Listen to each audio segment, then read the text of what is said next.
નમસ્કાર. યુદ્ધ ચાલી રહ્યું છે ઈરાન અમેરિકા વચ્ચે, અથવા તો એમ કહીએ કે અમેરિકા ઇઝરાયલનું યુદ્ધ ઈરાન સામે ચાલી રહ્યું છે. માત્ર વાત 3 દેશની નથી, પરંતુ કોઈ પણ યુદ્ધ ઘણા બધાને દજાડે છે, એમાં આપણે પણ બાકાત નથી. એ કોઈ પણ દેશ બાકાત નથી જે આત્મનિર્ભર નથી. અને આપણે આત્મનિર્ભર શેમાં નથી? પેટ્રોલ, ડીઝલ અને ગેસમાં, કેમ કે બહારથી આયાત કરીએ છીએ. આમ તો ખાદ્ય તેલમાં પણ આપણે આત્મનિર્ભર નથી, બહારથી આયાત કરીએ છીએ. કપાસમાંથી 11% ડ્યુટી આપણે હટાવી હમણાં થોડા મહિનાઓ પહેલા જ, મતલબ કે જરૂર પડી. તો જ્યારે આત્મનિર્ભર સંપૂર્ણ ન હોય ત્યારે બારે કોઈ છીક પણ ખાય તો એની સીધી અસર જે તે દેશને લાગે. 3 દિવસ પહેલા સરકારે કહ્યું કે ચિંતા કરવાની કોઈ જરૂર નથી અને ચિંતા કરવી પણ ન જોઈએ. આજે કેન્દ્રીય કેબિનેટની બેઠક મળી અને ગઈકાલથી જે સમાચારો મળી રહ્યા છે, બેંગલુરુ, દિલ્હી, મુંબઈ, આ તમામ શહેરોમાં, કેમ કે હોટલ રેસ્ટોરાંનું જે સેક્ટર છે તે ઘણી જગ્યાએ શટર ડાઉન એટલા માટે કરવા પડ્યા કેમ કે કમર્શિયલ ગેસની વાત છે. અને જ્યાં સુધી ગુજરાતની વાત છે તો સિરામિક ઉદ્યોગના મોરબી અને આસપાસના વધુ 70 યુનિટ બંધ થયા. 170નો આંકડો અત્યાર સુધી મળી રહ્યો છે. બાકી અલગ અલગ જગ્યાએ અલગ અલગ સેક્ટરને અસર થઈ રહી છે. તો કેન્દ્રીય કેબિનેટની બેઠકમાં એ જ નિર્ણય લેવાયો અથવા આદેશ અપાયો. સૂત્રોના હવાલાથી જે સમાચાર ચાલે નેશનલ મીડિયામાં તે મુજબ કે પીએમ મોદીએ કહ્યું છે કે તમામ મંત્રાલય સાથે મળીને કામ કરવાનું છે. અને આ પરિસ્થિતિના કારણે જે ક્રૂડના ભાવ 100 પાર થયા હતા, 90ની આસપાસ આવી ગયા. પણ ક્રૂડ જ્યારે સસ્તું હતું ત્યારે પણ આ દેશના કરદાતાઓને એ લાભ નથી મળ્યો જે મળવો જોઈએ. પણ સીધા હવે યુદ્ધ પર આવીએ. કયા કયા સેક્ટરને કેટલી કેટલી અસર થશે? 9 દેશમાં પેટ્રોલ, ગેસ અને મોંઘવારીનો દર છે અને સંકટ છે. તેમાં ફ્રાન્સ, અમેરિકા, જર્મની, પોલેન્ડ સહિતના દેશો છે. વિયેતનામ, બાંગ્લાદેશ, શ્રીલંકા પણ છે. આપણે હમણાં જ હેલ્પ કરી બાંગ્લાદેશમાં. પાડોશી ધર્મ નિભાવ્યો, ભલે બાંગ્લાદેશ નિભાવે કે ન નિભાવે. પણ અલગ અલગ ઉદ્યોગોને અસર થાય તો સીધો સવાલ એ તમામ કામદારો પર આવે, એ તમામ વર્ગ પર આવે કે જેનું ઘર એ યુનિટથી ચાલે છે, રોજનું કમાઈને રોજનું ખાય છે. એ પરિસ્થિતિ સૌથી ગંભીર હોય. હવે આ કેટલી ગંભીર પરિસ્થિતિ છે અથવા થશે એના આપણી તૈયારી હશે સરકાર પાસે. પણ યુદ્ધ લાંબુ ખેંચાય તેમાં કોઈનું હિત નથી. સામાન્ય વર્ગ તો આમ પણ બે છેડા ભેગા કરવામાં પડ્યો છે.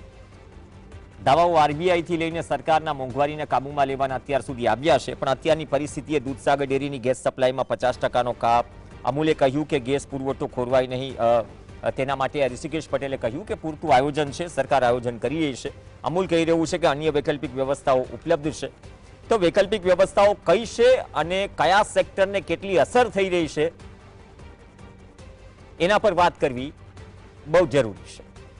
કેમ કે મોંઘવારીનો પારો થોડોક ઊંચકાશે, જેમ ગરમીનો ઊંચકાયો છે. તો એક તો બજેટ આમ પણ કટ ટુ કટ ચાલતું હોય સામાન્ય વર્ગનું, તો એને થોડો ધક્કો લાગે. અને ધક્કો બહુ મોટો ન લાગે એ જરૂરી છે. કેમ કે ધક્કા છેલ્લા 3-4 વર્ષમાં ઘણા બધા ખાધા છે. તેમાંથી બહાર આવવાનો પ્રયાસ થઈ રહ્યો છે. સીધી, સાદી અને સરળ ભાષામાં એ સમજવાનો પ્રયાસ કરીશું જે મુદ્દો તમને અસર કરે છે, દરેક ઘરને અસર કરે છે, દરેક વ્યક્તિને અસર કરે છે. ડોક્ટર હેમંત કુમાર શાહ આપણી સાથે જોડાશે, અર્થશાસ્ત્રી, અને મોરબીથી હરેશ ભોપાલી આપણી સાથે જોડાશે, પ્રમુખ છે મોરબી સિરામિક એસોસિએશનના. બંનેનું સ્વાગત છે. હેમંતભાઈ, આપથી શરૂઆત કરીએ. હેમંતભાઈ, આ યુદ્ધથી ઈંધણનું જે ટેન્શન છે, હું 3 કે 4 દિવસમાં સરકાર તરફથી જે સ્ટેટમેન્ટ આવે છે એને મેં ઓપનિંગ ઇન્ટ્રોમાં ટાંક્યું. અને અત્યારે સિરામિકથી લઈને હોટલ, રેસ્ટોરન્ટ ઇન્ડસ્ટ્રી ને બધી જગ્યાએ જે પરિસ્થિતિ ઊભી થઈ છે, અત્યારે પોલિસી એ છે કે કમર્શિયલ પર કાપ અને જે ડોમેસ્ટિક જે આપણો પુરવઠો છે અથવા જરૂરિયાત છે તેને પ્રાયોરિટી આપવાની વાત છે. એલપીજીનું ઉત્પાદન પણ 10% વધારવામાં આવ્યું છે. પણ તમે આ પરિસ્થિતિને કઈ રીતે જોઈ રહ્યા છો? ક્યાં ક્યાં અસર કરશે, કયા સેક્ટરને અસર કરશે, અને ખાસ તો કામદારો કે જેના થકી એમનું ઘર ચાલે છે?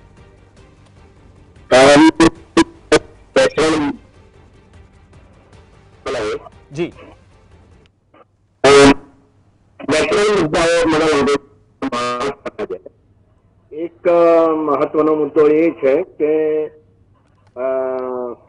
ક્રૂડ અને ગેસ આ બંનેના પુરવઠા ઉપર અસર થવાની જે સંભાવના છે એ સંભાવના કંઈક અંશે સાચી ઠરી રહી છે અત્યારે. અને કદાચ જો યુદ્ધ લંબાય તો એના પુરવઠા ઉપર વધારે વિપરીત અસર થાય એવી શક્યતાઓ રહે છે. એટલે મને લાગે છે કે એનો કોઈ શું કહેવાય કે જેને ઇમરજન્સી પ્લાન કહીએ એવો ઇમરજન્સી પ્લાન ઊભો થવો જોઈતો હતો, પણ એવો ઇમરજન્સી પ્લાન ઊભો થયો નથી એવું બહુ સ્પષ્ટપણે દેખાય છે. ઈરાન સાથે યુદ્ધ થશે જ, અમેરિકા અને ઇઝરાયલ એવી શક્યતાઓ તો આપણને દેખાતી જ હતી આ યુદ્ધ શરૂ થયું એના 15 દિવસ પહેલાથી, કારણ કે બંને પક્ષે તૈયારીઓ ચાલતી હતી. તો એ પ્રકારના સંજોગોમાં ક્રૂડ અને ગેસના પુરવઠા ઉપર શું અસર થશે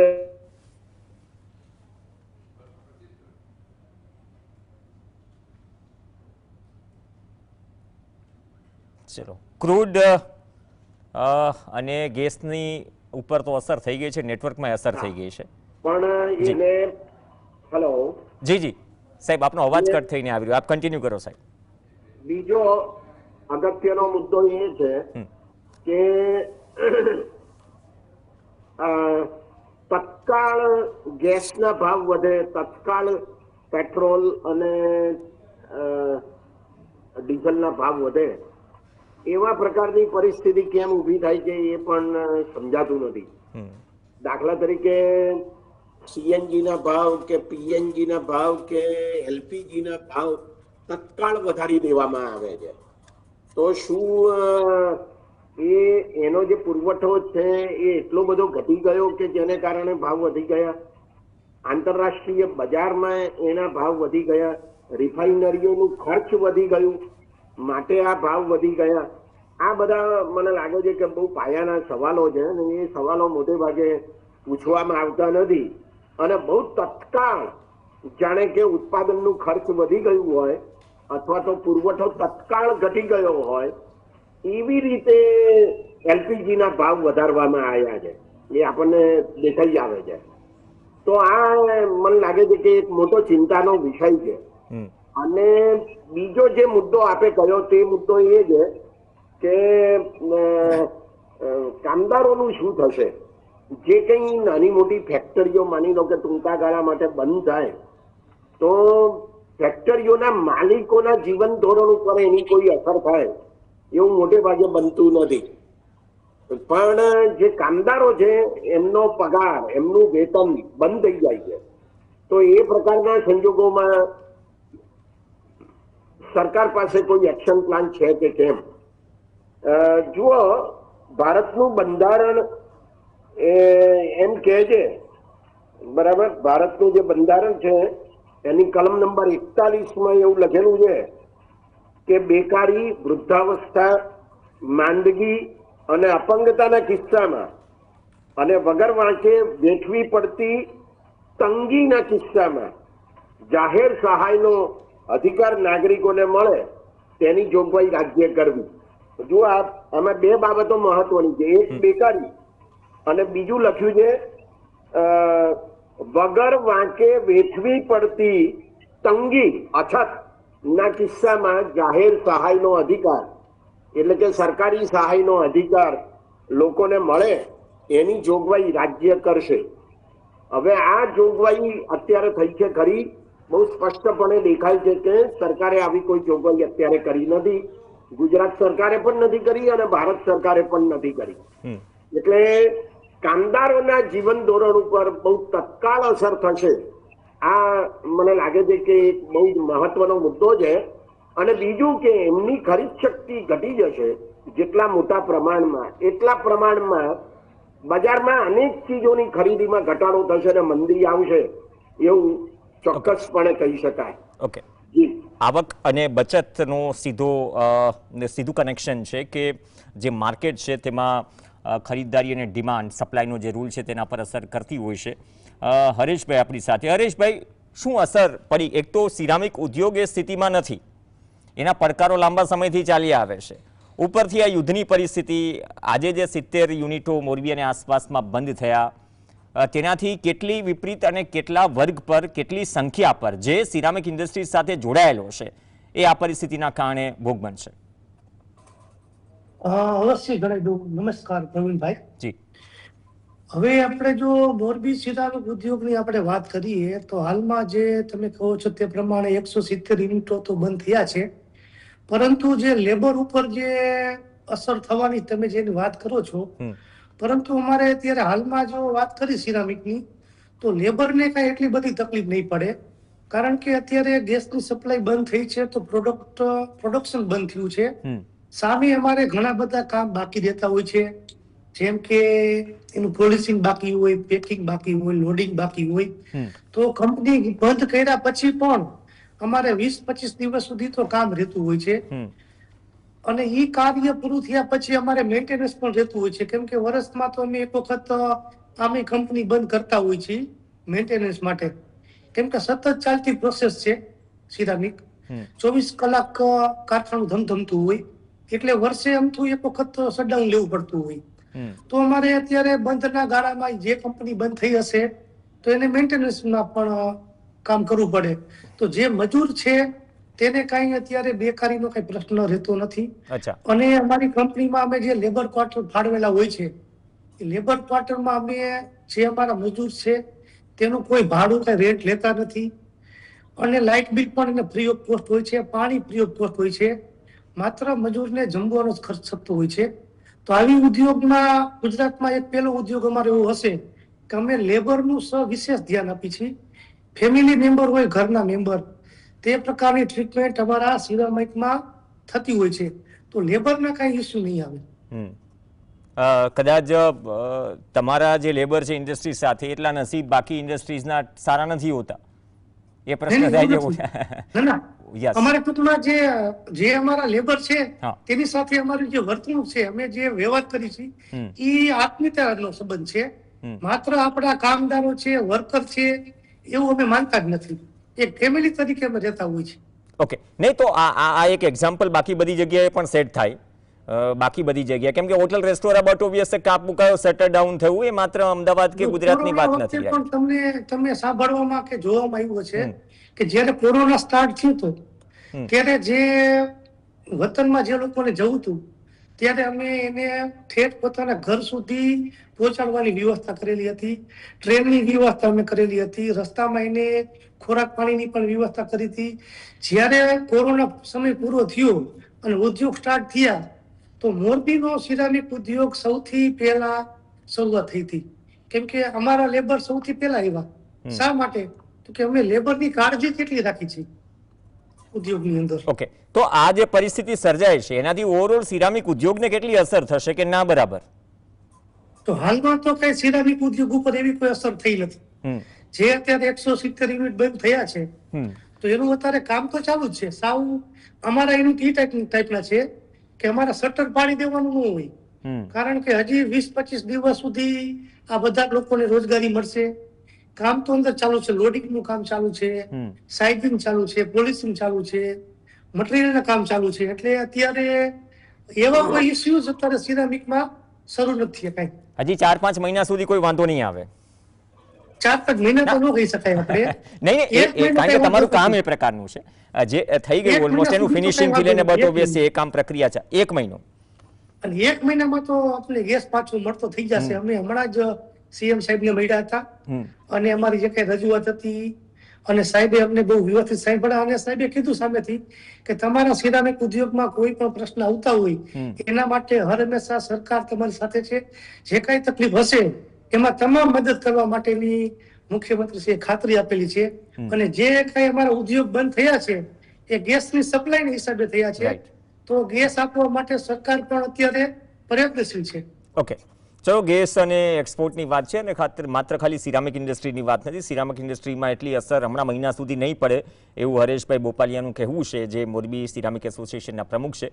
બટ હેમંતકુમાર શાહ, બાકી જે સેક્ટર છે, તમે જે કામદારોની વાત કરી અથવા ડિમાન્ડ સપ્લાયની વાત કરી, સિરામિક ઉદ્યોગ આખી અલગ વસ્તુ છે. હરેશભાઈ કહી રહ્યા છે કે અમને એટલી અસર નહીં પડે પણ મહિના સુધી, અને જે આશ્વાસન આપવામાં આવ્યું છે, પણ એક સવાલ કોમન એ થાય, તમે જે એક ઇમરજન્સી પ્લાનની જે વાત કરી, કેમ કે આપણે ઇમરજન્સી ફંડની વિધાનસભામાં પણ ઘણી વખત ચર્ચા થાય, આ મુદ્દો છે ને કરવાની જરૂર છે, આ મુદ્દે વાત કરવાની જરૂર છે કે એવી કોઈ પરિસ્થિતિ આવી ગઈ અથવા એ પરિસ્થિતિમાં આપણે એક ફંડ ઊભું કરવાનું હોય છે, પીએમ કેર્સ નહીં, એ કોરોનામાં થયું હતું, જેની આરટીઆઈ થકી પણ માહિતી નથી મળતી, એ ઘણા બધા સવાલો ઉઠ્યા.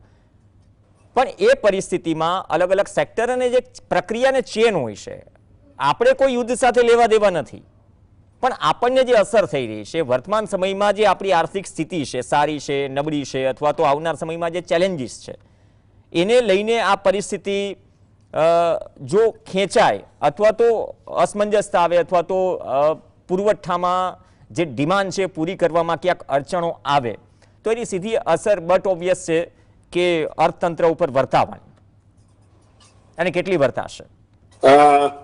મારે આમાં બે બાબતો કહેવી છે ખાસ કરીને.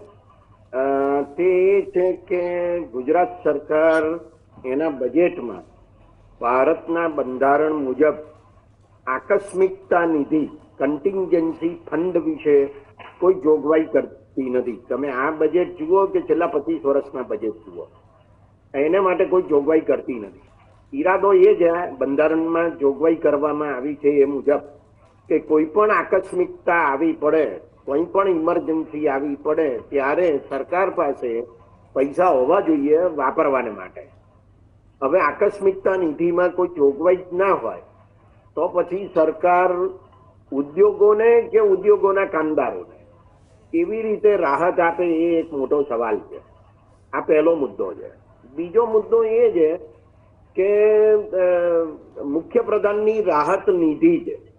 મને એવું લાગે છે કે સરકારે આ રાહત નિધિમાં કેટલા પૈસા પડ્યા છે એ જાહેર કરવું જોઈએ, અને એમાંથી આજે આકસ્મિકતા આવી પડી છે એ આકસ્મિકતાને પહોંચી વળવા માટે કોને માટે એ પૈસા ખર્ચ છે એની જાહેરાત કરવી જોઈએ. આ બહુ ટ્રાન્સપરન્ટલી કામ થવું જોઈએ. આમ તો સરકાર હાઈકોર્ટમાં પણ એવું કહે છે કે આ મુખ્યમંત્રી રાહત નિધિ એ તો એક પ્રાઇવેટ ફંડ છે, જેમ પીએમ કેર ફંડ વિશે વાત ચાલે છે એમ અત્યારે અહીંયા ચાલે છે. આ ઘણા વર્ષોથી ચાલે છે. આરટીઆઈ હેઠળ કરવામાં આવેલી અરજીનો પણ જવાબ નથી આપવામાં આવ્યો, અને એમ કહેવામાં આવ્યું છે કે આ તો એક ખાનગી ફંડ છે એટલે એને આરટીઆઈ નો કાયદો લાગુ પડતો નથી. એટલે લોકોને ખબર જ નથી કે આ આકસ્મિકતા નિધિમાં પૈસા ના હોય, અને બીજી બાજુ મુખ્યમંત્રી રાહત નિધિમાં કેટલા પૈસા જેની ખબર પણ ના હોય. અને મારે એક બીજો મુદ્દો કહેવો છે. મોરબીના આપણા વડીલ મિત્રે આપણને એમ કહ્યું કે કારખાના બંધ નથી થયા, પણ કારખાનાની એક પ્રોસેસ કે બે પ્રોસેસ બંધ થઈ છે કે જે ગેસથી ચાલતી હતી. બરાબર, મંજૂર, એવું હોય તો બહુ સારી વાત છે. અને આપે કહ્યું એમ કે એક પરિવારની રીતે મોરબીના કામદારો અને માલિકો એક સાથે હોય છે. આવું બધા ઉદ્યોગોમાં હોય છે એવું માની શકાય એમ છે નહીં. જો આવું હોત તો આપણા દેશમાં ઝૂંપડા હોત જ નહીં, અને ગરીબી પણ ના હોત. બરાબર, મારો કહેવાનો મુદ્દો માત્ર આટલો જ છે કે જો એક કે બે પ્રોસેસ બંધ થઈ હોય અને બાકીની પ્રોસેસ ચાલુ હોય તો એ બે પ્રોસેસ કરનારા જે કામદારો છે એ બેકાર થયા કે ના થયા, અને એમની જવાબદારી સરકારની ખરી કે નહીં. હું ઉદ્યોગપતિઓની જવાબદારી જે હું કહેતો નથી, બરાબર, એવું બંધારણ પણ કહેતું નથી. બંધારણની કલમ નંબર 41 બહુ સ્પષ્ટપણે એમ કહે છે કે બેકારી અને વગર વાંકે વેઠવી પડતી તંગીના અન્ય કિસ્સામાં જાહેર સહાયનો અધિકાર નાગરિકોને મળે તેની જોગવાઈ રાજ્ય કરશે, ઉદ્યોગપતિઓ કરશે એવું નથી લખેલું. બરાબર, હવે મારો તો સવાલ આટલો જ છે કે મોરબીના જે ઉદ્યોગપતિઓ છે એમનું જે મંડળ હોય સિરામિક ઉદ્યોગનું, એમણે એક યાદી બનાવી દેવી જોઈએ કે ભાઈ આટલા કામદારો પૂરા બેકાર થયા, અર્ધ બેકાર થયા, અને સરકારને યાદી મોકલી દેવી જોઈએ, ગુજરાત સરકારને, કે જેથી ગુજરાત સરકારને ખબર પડે કે આપણે અમને મદદ કરવાની છે, કારણ કે આ લોકો બેકાર થયા છે. આટલી સિમ્પલ વાત મને લાગે છે કે આગળ વધવી જોઈએ કે જેથી જે ગરીબ કામદારો છે એમની પરિસ્થિતિ સાવ બગડી ના જાય. આટલું મને કહેવાનું મન થાય છે. ઓકે, હરેશભાઈ. બોલો.